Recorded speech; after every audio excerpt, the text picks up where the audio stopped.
მოგესალმებით ძირფას რადიო მსმენელებო, ტელემაყურებლებო, სპორტის მოყვარულებო. გვაქვს შესაძლებლობა დავიწყოთ ძალიან საინტერესო განსაკუთრებული მოვლენით. ისტორიაში პირველად საქართველოს უფროსებს შორის ფიგურული სიგურაობის მსოფლიო ჩემპიონატზე მედალი მოიპოვა. ლუკას და ანასტასია სპორტული წყვილი მსოფლიოს ვიცე-ჩემპიონია. ისტორიული მედალი. დავწერეთ, ხო, ისტორია. ჩვენ გვქონდა შესაძლებლობა ამ წყვილზე და სპორტის ამ სახეობაზე გვესაუბრა, მაგრამ უშუალოდ ახლა მაინტერესებს შენი შეფასება, რასთან გვაქვს საქმე, რას ნიშნავს ვიცე-ჩემპიონობა, ეს ტიტული და რა შესაძლებლობებს აჩენს ამ სპორტში დამატებით კიდევ ასეთი აღიარება. გილოცავ დავით შენს, ყველას ვილოცავ ამ მორი აღიარებას და მორი დიდ მედალს. მსოფლიო ჩემპიონატზე პირველი მედალია, როგორც უკვე აღნიშნეთ, ისტორიული მედალი და რას ნიშნავს პირველ რიგში, ამაზე შეიძლება ბევრი საუბარი თქვა, თუნდაც ის რომ ეს არის ერთგვარი სტიმული, კიდევ ერთი სტიმული სპორტის ამსახეობის განვითარებისთვის. ყავს ევროპის ჩემპიონები, ყავს ოლიმპიადის ვიცე-ჩემპიონები, ეს წყვილი. და ახლა უკვე მსოფლიო ჩემპიონატის მეორე ადგილი და ჩვენ ვისაუბრეთ ერთხელ დავით ფიგურულ სიგურაობაში ასაკობრივ ცენსთან დაკავშირებით რომ სხვა სპორტისგან განსხვავებით შედარებით ადრე მიიჩნევიან ასე ვთქვათ ვეტერანებად სპორტსმენები ვთქვათ ლუკა ბერულავა 23 წლის არის ჯერ წინა აქვს რა თქმა უნდა ყველაფერი 26-27 წლიდან უკვე გარკვეულწილად ვეტერანები არიან, თუნდაც აი ვინც გახდა ახლა მსოფლიო ჩემპიონი გერმანული წყვილი, მინერ ფაბიენ ჰასე და ნიკიტა ვოლოდინი, ყოფილი რუსეთის ნაკრების ყოფილი წევრი, ახლა გერმანიის სახელით გამოდის 26-27 წლისანები არიან და მათ ერთ-ერთ ინტერვიუში კიდეც განაცხადეს, რომ ეს წლევანდელი ოლიმპიადა შემდეგ მსოფლიო ჩემპიონატიო შეიძლება იყოს ბოლო შანსიო, რომ თქვათ რაღაც დიდი ტურნირი მოვიგოთო და მოიგეს კიდეც მათ ხან მსოფლიო ჩემპიონატი. ასე რომ ხა უახლოესი ყველაზე ეს მომდევნო მსოფლიო ჩემპიონატი, ევროპის ჩემპიონატი და უკვე ოლიმპიადა 4 წლის შემდეგ ზამთრის ეს თაობა ეხლა ვინც ფურორი მოახდინა და გვაჩოქა ამდენი სიხარული შესაძლოა უკვე ვეტერანებში იყოს და ახალი სისხლი იყოს საჭირო აი ამ კუთხით ახალი თაობა. და აი ეს მედალიც, დღევანდელი გუშინდელი მედალიც, რაზეც საუბრობთ, არის კიდევ ერთი სტიმული იმისა, რომ ახალგაზრდებმა შეძლონ ვთქვათ დაგეგმა მომავალის ბუნებრივია, როდესაც წარმატება გააქვს ნებისმიერ სფეროში, უკვე ფიქრობ, რომ შემდეგ სულ მცირე წარმატება მაინც გავიმეორო. სულ მცირე და გაუმჯობესებაზე მედის უკეთ ვიდრე წინა ოლიმპიადაზე იყო ასეთი დევიზი ლოზუნგი ხო ჩვენი ოლიმპიელების და მართლაც განხორციელდა ის ზაფხულის ოლიმპიადაზე იყო. ასე რომ ესეც ძალიან დიდი მიღწევა ბუნებრივია თავისუფალი პროგრამა თლად კარგად გუშინ ვერ ჩაატარეს ლუკამ და ანასტასიამ მეოთხე ადგილი დაიკავეს თუმცა ორი დისციპლინის ჯამში მათ მეორე ადგილი დამსახურებულად ერგოთ კიდევ ერთხელ ვულოცავ მათ და ხალ კიდევ გრძელდება გუშინ სანამ მედალკინა და ბერულავა გავიდოდნენ ყინულზე ჩვენი ვაჟთა ნაკრების ლიდერმა იასპარეზა თუმცა მეცველოდით უნდა ითქვას ნიკა ეგაძისგან მე-15 ადგილი დაიკავა ევროპის მოქმედი ჩემპიონია ეგაძე თუმცა წინ კიდევ დღეს ანასტასია გუბანოვა მოსინჯავს ძალებს თავისუფალ პროგრამაში ისიც მედლებისთვის იბრძვის აქვს შანსი და მოკლედ აღმავლობის გზაზეა რო ეთქვიან ჩვენი ფიგურული სიგურაობა. რაც წინა წლებში საერთოდ ფანტასტიკის სფეროში. ახალგაზრდების დაინტერესება შენ ახლა ნახე ამ სპორტით, როდესაც გარკვეული შედეგი გვაქვს და დაშს ვუკრავთ საზოგადოება ამ აღიარებას, შემდეგ ეს დამატებით мотиваციას უჩენს ხოლმე ადამიანებს საკუთარი თავი ცადონ ამ სპორტის სახეობებში. ასე ხდება ხოლმე ხშირ შემთხვევაში, გადამდებია ეს წარმატება და ემოცია და რაღაცნაირად, როდესაც იჭრება გზა და ყვალი, შემდეგ თითქოს უფრო მარტივია ხოლმე შედეგების მიღწევა. კვარას შემთხვევაშიც, როდესაც მან კლავ, როგორც ამბობენ, დაუბრუნა ქართულ ფეხბურთს ის იდეადე, ის განსაკუთრებულობა, რაც მას ყოველთვის ჰქონდა, რითაც გამორჩეული იყო, ჩვენ ხედავდით, როგორ დაინტერესდა ისევ და მობრუნდა რაღაცნაირად საზოგადოება ფეხბურთისკენ და ფაქტობრივად კვარას სახელს მთელი მსოფლიო ყვიროდა და ჩვენ ხო განსაკუთრებით და ვიცი მე ბავშვებს დაარქვეს მისი სახელი და იყო მთელი ამბავი. ძალიან საინტერესო საქართველოში, იტალიაში. კი, ამბავი ასევე ფეხბურთში მოხდა გუშინ ისრაელს შორის ამხანაგური მატჩი ფრედ დასრულდა 2-2 ცოტა არაერთგვაროვანი შეფასებები მოყვა იქ მწვრთნელის მისამართით ისმოდა გარკვეული კრიტიკა რასთან მქონდა საქმე და შემდეგ უკვე ვისაუბროთ კვარას როლზე იმიტომ რომ ორივე გოლი მან გაიტანა თან პირველად კაპიტნის რანგში ეს ტიტული დამატებით რას ნიშნავს თავად გუნდისთვის სპორტსმენისთვის აი ამ მიმართულებითაც მინდა რომ ვისაუბროთ რა თქმა უნდა, ვეთანხმები სრულად შენსას, რომ პრივილეგიაა ერთგვარი კაპიტნით ყოფნა, თუმცა დამატებითი, რა თქმა უნდა, თვირთი ნებისმიერი სპორტსმენისთვის. ის რომ ხვიჩა კვარაცხელია დღეს საუკეთესოა საქართველოში და როგორც შენ აღნიშნე, როდესაც საქართველოში ჩამოვიდა გარკვეული პერიოდი ბათუმის დინამოში რომ თამაშობდა, რომ საქართველოს ჩემპიონატის მატჩებზე, სადაც ძალიან ცოტა გულშემატკივარი და ის მოაბრუნა ხალხის სტადიონზე და ლამის სავსე სტადიონზე მიმდინარეობდა მატჩები კვარასანახავად მიდიოდა ხალხი ეს სალსახაა. ახლაც გუშინდელი მატჩი რომ გავიხსენოთ მიხეილ მესკის სახელობის სტადიონზე ყველა რა თქმა უნდა გუნდია და გუნდის მიღწევა გამარჯვებაც და თქვათ ერთად განიცდიან წარუმატებლობასაც და სიხარულსაც როდესაც გუნდი იგებს თუმცა კვარაცხელია გუშინდელ მატჩში იყო გამორჩეული მარტო არა იმიტომ რომ თქვათ 2 გოლი გაიტანა დუბლში ასულა 2-0 დააწინაურა ნაკრები მისი ყველა შეხება ისევე როგორც ყველა მატჩი თუნდაც კლუბში ფრანგულ პარი სენ-ჟერმენში ყველა შეხება ბურთთან ყველა მოძრაობა თქვათ იყო დამატებითი სტრესი ასე თქვათ მეტოქე გუნდისთვის მეტოქე გუნდის მსვლელებისთვის მსმელმა აღნიშნა კიდეც ისრაელის ნაკრების მსმელმა რომ მე უკმაყოფილი ვარო ჩემი გუნდის თამაშთან მაგრამ უკვე დროა ბოლოს და ბოლოს ვისწავლოთ კვარაცხელიას დონის ფეხბურთელის წინააღმდეგ თამაშიო რასაც ვერ ვიტყვი თქვათ იგივე მწვრთნელზე მეც ძალიან იმედგაცრუებული ვარ თუმცა აქვს გარკვეული შეიძლება ითქვას ობიექტური მხარე იმას რომ გუშინ 2-0-ის შემდეგ კი რაღაც წავაგეთ და ფაქტობრივად ბოლო 30 წუთი მატჩისა რაც ყოველთვის ჩვენი ნაკრების ახილევსის ქუსლი იყო მატჩის ბოლომდე მიყვანა ჭირდა გამარჯვების შენარჩუნება უამრავი მაგალითი გვახსოვს როდესაც გუნდი იგებს წინვალე დაიწყო თამაში ყველაფერი კარგად არის თუმცა ბოლოსკენ ტაიმის ბოლო იქნება თუ თქვა მატჩის მიწურული ჩაგდებული საბოლოოდ წყალში ჩაყრილი ის გარჯა სამი ახალწეული დააყენა გუშინ შემადგენლობაში ვილისანიულმა ილია ბერიაშვილი, ლუკა გადრანი და გიზი მამაგეიშვილი, რა თქმა უნდა, სამი ფეხბურთელი 11 კაცი რომ დებიუტანტია ჯერ რომ არ არის შეთამაშებული, გარკვეული თამაშის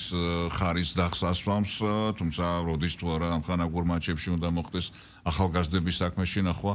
თვითონ მამაგეიშვილიც აღნიშნა რომ ჩემთვის უჩვეულო პოზიციაზე ვითამაშე, მაგრამ სადაც მწვრთნელი გამამწესებს იქ უნდა ვიყო და ვისწავლო უკეთ თამაში ნაკრებშიო, კლუბის ხო არის, ნაკრების ხო. ასევე არის უამრავი ფაქტორი, თქვათ ის რომ ეხა ბევრი ჩვენი ნაკრების ფეხბურთელები იმ კლუბებში სადაც თამაშობენ, განსაკუთრებული თქვათ დიდი დატვირთვით სამწუხაროდ არა აქვს დიდი დატვირთვა, ბევრს არც უწევს ხშირი თამაში, იგივე თქვათ ჩვენი მთავარი გოლკიპერი რო ავიღოთ გიორგი მამარდაშვილი, ბოლო მატჩებს თუ არ ავიღეთ ფაქტობრივად სეზონის დიდი ნაწილი უხმად უწევს ყოფნა სადადარიგოთა სკამზე და არის კიდე ბევრი ფაქტორი და რაც ყველაზე მთავარია ეს არის ამხანაგური მატჩი, სწორედ ამხანაგურ მატჩებში უნდა გამოიკვეთოს ის სილუეტი, რამაც შემდეგ უნდა შექმნას ნაკრების თამაშის ხარისხი ოფიციალურ შეხვედრებში.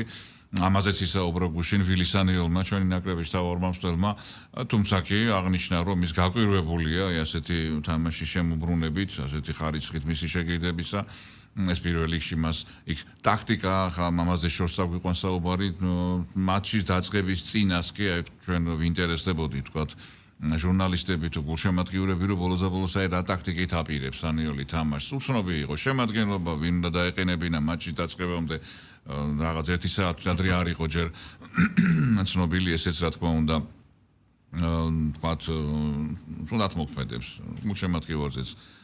ჟურნალისტებიც რომლებიც ელოდებიან თქვათ რომ გააშუქონ მატჩი მზად იყვნენ ამისთვის. ხვიჩა ყვარაცხელიას ფაქტორს რომ დაუბრუნდეთ და კაპიტნობაზე მკითხე თუ არა ხვიჩა აბა ვინ მაშინ დღეს ხვიჩა განაპირობებს ამინს საქართველოს ეროვნულ ნაკრებში პრაქტიკულად ყველა წარმატებული მატჩი და ის რასაც მიაღწია ნაკრებმა ევროპის ჩემპიონატამდე ევროპის ჩემპიონატზე თუ მას შემდეგ ევროპის ჩემპიონატის შემდეგ უკვე აღარ არის შეიძლება ის ოფიციალურ მატჩებში ხარისხი რაც გვინდა ჩვენ რაც ვნახეთ ევროპის ჩემპიონატს თუმცა ესეც შეიძლება ითქვას ნორმალური ახალი ციკლი იწყება აგერ სექტემბერში იგივე ევროპის ერთა ლიგა და იმედი გვაქვს რომ იქ ნაკრები უკეთეს შედეგს დადებს თუმცა წინ ჯერ ამხანაგური მატჩები აგერ ზეგ 29-ში კაუნასში გვიწევს ლიეტუვასთან ასევე ამხანაგური მატჩი შემდეგ რუმინეთთან ითამაშებს გუნდი რუმინეთმა სხვათა შორის გუშინ მსოფლიო ჩემპიონატის შესარჩევი ეტაპის კვალიფიკაციის მატჩი წააგო ჩვენს ყოფილ მეტოქესთან თურქეთი გავიდა კვალიფიკაციის ფინალში და ახლა უკვე ფინალური ამაზე მე ერთ-ერთ გამოშვებაში ვისაუბრებ ჩვენ ნაკრებს და ზოგადად სანამ დამოუკიდებლობას მოვიპოვებდით თბილისის დინამოს ყავდა ღირსეული კაპიტნები ალექსანდრე ჩივაძე არის მეტრი როგორი უნდა იყოს კაპიტანი არა მარტო თბილისის დინამოში საბჭოთა კავშირის ნაკრების კაპიტანი იყო ყველაზე დიდხანს საბჭოთა კავშირის საფეხბურთო ნაკრების არსებობის მანძილზე ალექსანდრე ჩივაძე იყო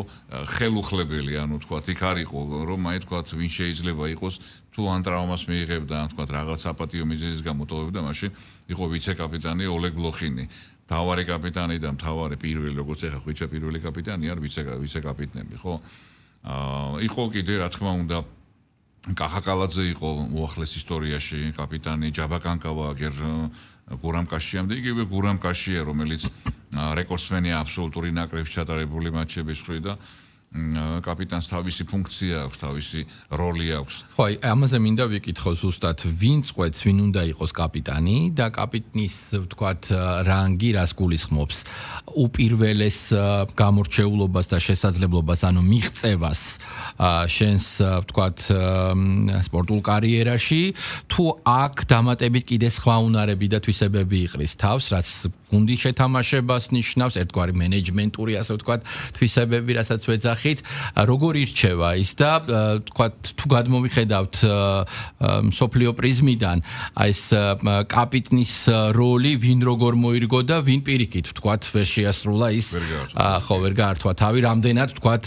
დიდებულიც არ უნდა ყოფილიყო, როგორც პერსონალური სპორტსმენი. პირველ რიგში როგორც წესი ახლა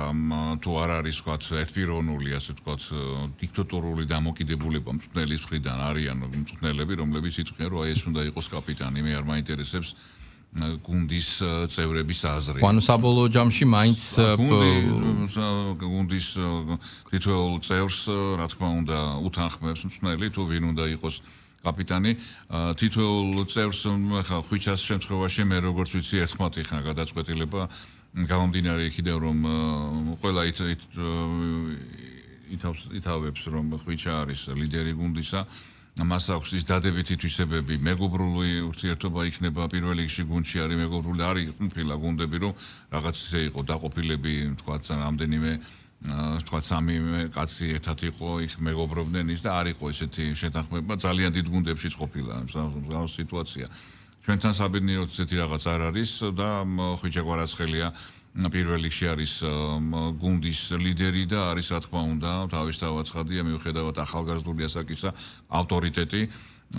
ახალგაზრდული 25 წელი სპორტსმენისთვის ესეთი ასაკია ხო ყოფილა რა თქმა უნდა შემთხვევები, როდესაც კაპიტანს ვერ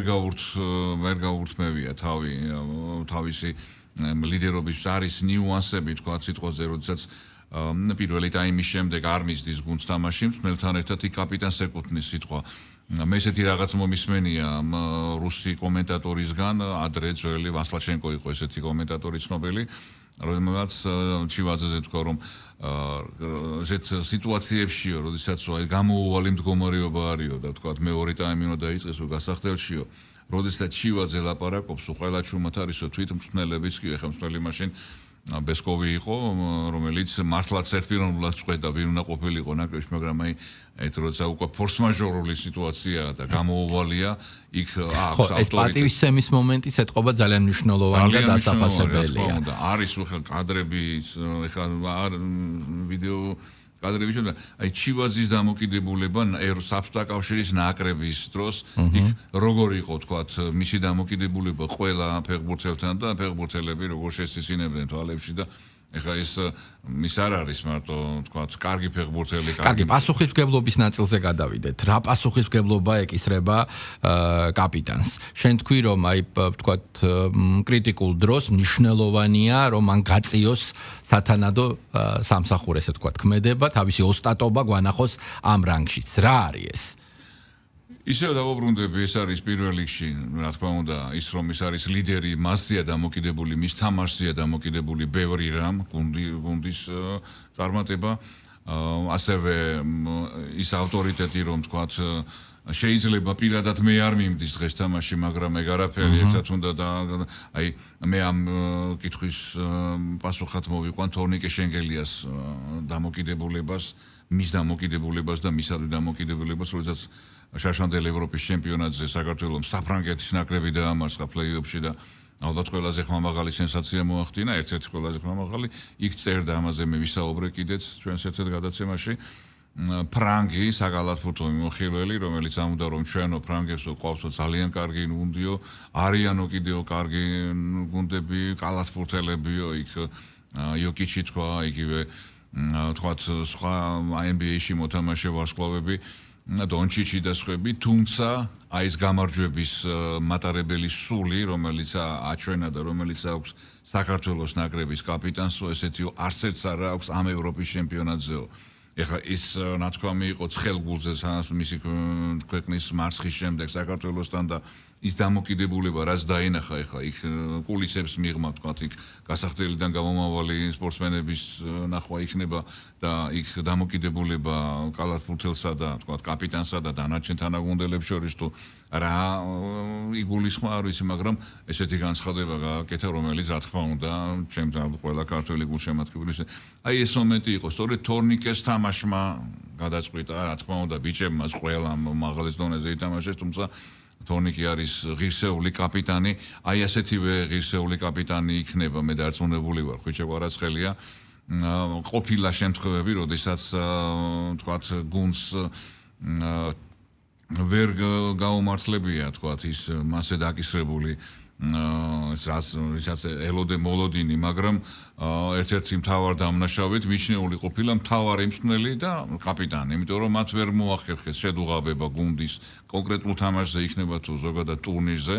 არის ტურნირი ხო, ევროპის ჩემპიონატი, მსოფლიო ჩემპიონატი, სადაც 3 დღეში ერთხელ უწევს გუნდს თამაში და იქ საჭიროა ძალების აღდგენასთან ერთად ის დამოკიდებულება, გამოფიტვას რო არ ქონდეს ადგილი, ეს ცალკე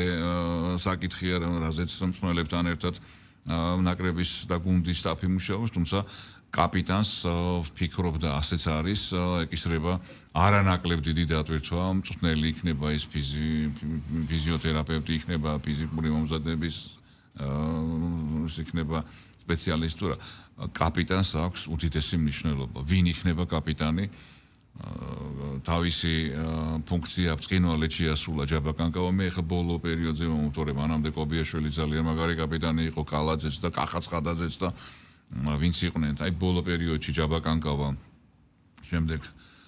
გურამკაშია და ეხლა ხვიჩა კვარაცხელია. ხვიჩას მანამდეც ჰქონდა კაპიტნის სამკლაური მორგებული, თუმცა კაშიას არ ყოფნის გამო ოფიციალური კაპიტანი კაშია იყო. ეხლა უკვე ოფიციალური კაპიტანი ხვიჩაა და წარმატებები უსურვოთ ხუჩას ახალ რანგში. როდესაც სპორტსმენის მიმართ ინტერესი იზრდება თავისი შედეგიდან და შესაძლებლობებიდან გამომდინარე, თავისთავად ხვდებით, რომ ის მხოლოდ სპორტსმენი აღარ არის, ის არის ადამიანი, რომელიც საზოგადოებას აინტერესებს, რომელიც მუდმივად ფოკუსია და მან ბევრი სხვა მნიშვნელოვანი ღირსება და პიროვნულობა უნდა აჩვენოს საზოგადოებას. ერთგვარად მაგალითის მიმცემი უნდა იყოს. ხუჩას ეს არ გაჭირვებია არასოდეს. საოცრად ემოციური იყო პატრიარქთან მისი დამშვიდობება. წუთიერი დუმილი ნახეთ ჩვენ გუშინ და ის თამაში, რომელიც მან მიუძღვნა გარდაცვალების შემდეგ პატრიარქს. მე არ მქონდა შენთან შესაძლებლობა მესაუბრა ჩვენს პატრიარქზე, უწმინდეს და უნეტარეს ილია მეორეზე. მისი როლი არის განუსაზღვრელი ყველა მიმდინარეობაში, ცხოვრებისეულ, ყველა თემას შეეხო, ყველა საკითხს შეეხო, რაც საუკუნეების განმავლობაში იყო აქტუალური და ცდილობდა, რომ ყველა ადამიანის ცხოვრებით დაინტერესებულიყო, მიიღო გულში ჩაეხუტა და ასევე დაბრუნდა სხვა სიყვარულით და ემოციით ბოლო დღეებმა ამათში დავრწმუნდით გვაჩვენა ეს სურათი. სპორტი და პატრიარქი. ძალიან აქტუალური თემა პირადად ჩემთვის და ძალიან ისეთი თბილი სასაუბრო. მართალი ხარ და ყველამ ვიცით, კათოლიკოს პატრიარქი 10 წლეულების მანძილზე არ იყო უბრალოდ სულიერი ლიდერი იყო, ცდებოდა მისი თქვათ მოღვაწეობა, მისი ღვაწლი, თქვათ ეკლესიას, რელიგიურ არეალს და ვრცელდებოდა აბსოლუტურად ყველა სფეროზე. იქნებოდა ეს ხელოვნება, მეცნიერება, ადამიანური მომენტი, რა თქმა უნდა, სპორტიც ჩვენს ხშირად გაგვიგია ხომ, როდესაც ადამიანი, თქვათ, ცნობილი ადამიანი ყოფილა უკიდურესად ასეთ დეპრესიულ მდგომარეობაში, მომხდარი თქვათ ცხოვრებისეული ტრაგედიის შემდეგ და პატრიარქის სიტყვებს როგორ მოუბრუნებია მისი ცხოვრება და როგორ გაუგრძელებია მას. მუდმივად იხმობდა ამ ადამიანებს თავისთან, ესაუბრებოდა და აძლევდა ძალას ცხოვრების გაგრძელების. ასეთი ბევრი ისტორია ვიცით ჩვენს სამეგობროს, საახლობლოს გადაუტანია ამგვარი შემთხვევები და მართლაც რაღაც განსაკუთრებული იმედი და ნუგეში იყო. ძალიან ბევრი მაგალითი ვიცით. საერთოდ მისი ინიციატივები და თქვათ ის ეპისტოლები იქნება თუ საუბრები უბრალოდ ქადაგებები, რა თქმა უნდა, იყო ძალიან ესე იგი თანხლები ქართული საზოგადოების ჩამოყალიბებისა და თქვათ სწორად ცხოვრებისა. რაც შეეხება სპორტთან დაკავშირებით, ჩვენ გვინახავს ხო, როდესაც სპორტსმენები, ნაკრები, გუნდები იქნებიან თუ თქვათ დიდ ფორუმზე, ოლიმპიადაზე, მსოფლიო ჩემპიონატზე გამგზავრების წინ ტრადიცია იყო ასეთი, ხვდებოდნენ პატრიარქს და პატრიარქის დალოცვის, პატრიარქის კუთხევის შემდეგ ნაკრები მიდიოდა. სხვათა შორის მე მახსენდება დავით, ერთი ძველი ნოდარ ახალკაცის უფროსის ინტერვიუ. ასეთი გამოცემა იყო ძალიან კარგი 11:11-ზე, გაზეთი სპორტული საფეხბურთო გაზეთი და 11:11-ზე ინტერვიუ ჩამოვარდა ბატონ ნოდარ ახალკაცს იმ პერიოდში. ბატონი ნოდარი იყო საქართველოს ფეხბურთის ფედერაციის პირველი პრეზიდენტი, სწორედ ახალკაცი გახლდათ, შემდეგ მისი ვაჟი, დიდ ნოდარ ახალკაცზე მაქვს საუბარი. და ასეთი რაღაც მოყვა, რომ როდესაც ფედერაცია ახალი დაარსებული იყო, ფეხბურთის ფედერაცია ელემენტარულად სახსრები საერთოდ ფული არ იყო, თქვათ, იქ ინფრასტრუქტურისთვის, თქვათ, იქ ჩემპიონატი ჩატარებისთვის, იქ რაღაც და პატრიარქთან ძალიან კარგი დამოკიდებულება მქონდაო მე 90-იანი წლების ინტერვიუა და მივედი და ვთხოვეო, რომ იქნება სიმბოლურადო ერთი მანეთი, მაშინ მანეთები იყო ჯერ კიდევ 90-იანების შუა პერიოდია, 95-ში შემოვიდა თუ სწორად მოსულარი და მოკლედ და პატრიარქმა ყველაფერი გააკეთა იმისთვის, რომ რაღაცის ეკლესიისთვის განკუთვნილი თანხის ნაწილი, გარკვეული საკმაოდ სოლიდური თანხა გადაარიცხინა და აი აქედან დაიწყო ქართული ფეხბურთის ფედერაციის და წინსვლა და თქვათ იქ ჩემპიონატი ჩავატარეთო, თქვათ მერე გამოჩნდნენ ეს სპონსორები იყვნენ თუ მაშინ სპონსორი სჭირდა, ყველაფერი სჭირდა მაშინ ხო 90-იან წლებში, თუმცა ეს პირველი ნაბიჯი 97 წლის ინტერვიუა თუ სწორად მახსოვს, ნოდარ ახალკაცის ერთმანეთთან სადაც ის აღწევს შეიძლება ამის მოპოვება თუ იმეს დააინტერესებს. პლუს ამას კიდე უნიშნელოვანეს დეტალი რომელიც ასევე ცნობილია, თუმცა შეიძლება ბევრმა არ იცოდეს რომ როდესაც იმ ისტორიული მატჩის წინ დიუსელდორფის მატჩის წინ წასების ფლობელთასის ფინალამდე 1 საათით ადრე მოვიდა პატრიარქის წერილი გასახდელში ბიჭებს წაუკითხეს თურმე და გამხნევება. ეხლა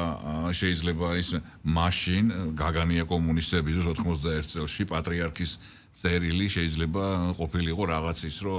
მაგრამ აი ამან იმ თვითონ ფეხბურთელების აღნიშნავენ რომ თითქოს რაღაც სტიმული მოგვეცა თითქოს უფრო რაღაც ვირწმუნებს საკუთარი ძალების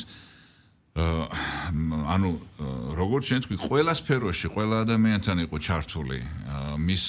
წარმატებაზე უდიდეს ზეგავლენას ახდენდა და ზუსტად გრძნობდა ყოველთვის რა უნდა გაეკეთებინა. მან ის შეძლო რომ რაღაცნაირად დროის თვალსაზრისით დაგვაკარგინა მისი აღქმა ყოველ დღე ყოველ წუთს შეიძლება მას ესაუბარი. და მე ვფიქრობ რომ ესაუბრები მუდმივად გაგრძელდება და მადრობა მას რომ მოგცა შესაძლებლობა იმ ეპოქაში გვეცხოვრა სადაც პატრიარქი იყო ილია მეორე გამორჩეული განსაკუთრებული მადლობა მინდა გითხრა კახა დღევანდელი ეთერისთვის დროებით დაგემშვიდობები შენს ჩვენს მსმენელსაც და შევახსენოთ რომ ტრადიციულად 11 საათიანი 2 საათიანი და 5 საათიანი საინფორმაციო გამოშვებების შემდეგ კახა გელაშვილი კვლავ სპორტული სიახლეებით დაგიბრუნდებათ მადლობა დათმობილით მადლობა